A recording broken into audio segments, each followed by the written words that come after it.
Hi welcome to Bihar result dot net. Students, Bihar में ANM की भर्ती को लेकर अब स्पष्ट रूप से हाई कोर्ट ने अपना दिशा निर्देश जारी कर दिया है। जैसा कि आप देख पा रहे होंगे कि पटना हाई कोर्ट ने अंकों के आधार पर भर्ती का दिया आदेश। तो मैं आपको आगे बताऊंगा कि ऐसा क्यों हुआ, अंकों के आधार पर क्यों दी गई है भर्ती। आप हेडिंग देख रहे होंगे कि सूबे में 10,709 एएनएम की बहाली का रास्ता साफ। आगे देखेंगे आप, लिखा हुआ है कि पटना विधि संवाददाता, राज्य में 10,709 पदों में एएनएम की बहाली का रास्ता साफ हो गया है। पटना हाईकोर्ट ने सोमवार को एएनएम की बहाली के अंकों के आधार पर करने के लिए एकल पीठ के फैसले को हस्तक्षेप करने से इनकार करते हुए राज्य सरकार की अपील को खारिज कर दिया। मुख्य न्यायाधीश न्यायमूर्ति के विनोद चंद्रन और न्यायमूर्ति हरीश कुमार की खंडपीठ ने गत 18 अप्रैल को सभी मामलों को एक साथ सुनवाई के बाद अपना आदेश सुरक्षित कर लिया। गौरतलब है कि गत 1 मार्च को हाईकोर्ट के एकल पीठ के अंकों के आधार पर एएनएम की बहाली का आदेश दिया था। न्यायमूर्ति मोहित कुमार शाह की एकल पीठ ने 69 पन्ने के आदेश में बिहार तकनीक सेवा आयोग के 19 सितंबर 2023 के नोटिस को निरस्त कर दिया था। कोर्ट का कहना था कि एएनएम की बहाली बिहार महिला स्वास्थ्य कार्यकर्ता एएनएम कैडर नियमावली 2018 के नियम 7 के तहत होगी। लिखित परीक्षा करने का दिया था निर्देश।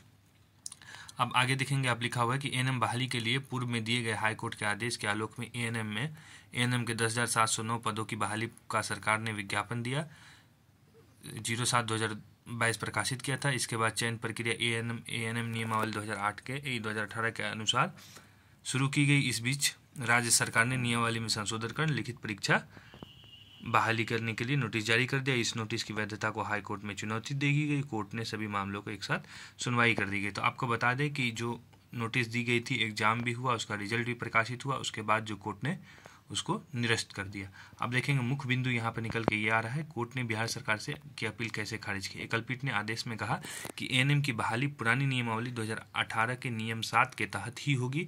पुराने नियम के तहत अंकों के आधार पर अंतिम मेगा सूची तैयार करने का आदेश दिया। एकल पीठ इस फैसले को अपील दायर कर राज्य सरकार ने चुनौती दी। राज्य सरकार का कहना था कि सरकार को बहाली नियम में संशोधन करने का अधिकार है। वहीं एएनएम उम्मीदवारों के वकील का कहना है कि बहाली प्रक्रिया के बीच में संशोधन नहीं किया जा सकता है। कोर्ट ने सरकार की ओर से दी गई दलील को नामंजूर करते हुए अपील खारिज कर दिया। हाईकोर्ट के इस फैसले के बाद पुराने नियम के तहत एएनएम के 10,709 पदों पर बहाली का रास्ता साफ हो गया। अब सवाल ये है कि जिन अभ्यर्थियों ने एग्जाम दिया और परीक्षा में सफलता प्राप्त की है, उसको लेकर अभी आयोग क्या नोटिस जारी करता है ये देखना होगा। लेकिन जो भी अभ्यर्थी आंदोलन कर रहे थे कि उनको ये बहाली प्रक्रिया में बदलाव कर दिया गया है, उन सभी के लिए राहत की खबर है कि उनका जो है पुरानी मेरिट के आधार पर ही, मतलब अंकों के आधार पर ही मेरिट लिस्ट बनेगी। अब देखना ये होगा कि जिन्होंने दोबारा 2023 में आवेदन दिया है, क्या उनको भी इस मेरिट लिस्ट में शामिल किया जाएगा या नहीं किया जाएगा। अब इंतज़ार करना होगा आपको बिहार तकनीक सेवा आयोग के नोटिफिकेशन के लिए।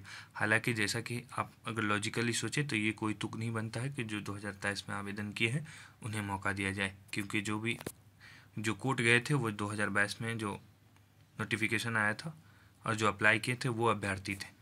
तो अब आगे देखना होगा, जस्ट वेट एंड वॉच। आप सभी को all the best. Thanks for watching. Stay connected to Bihar result dot net.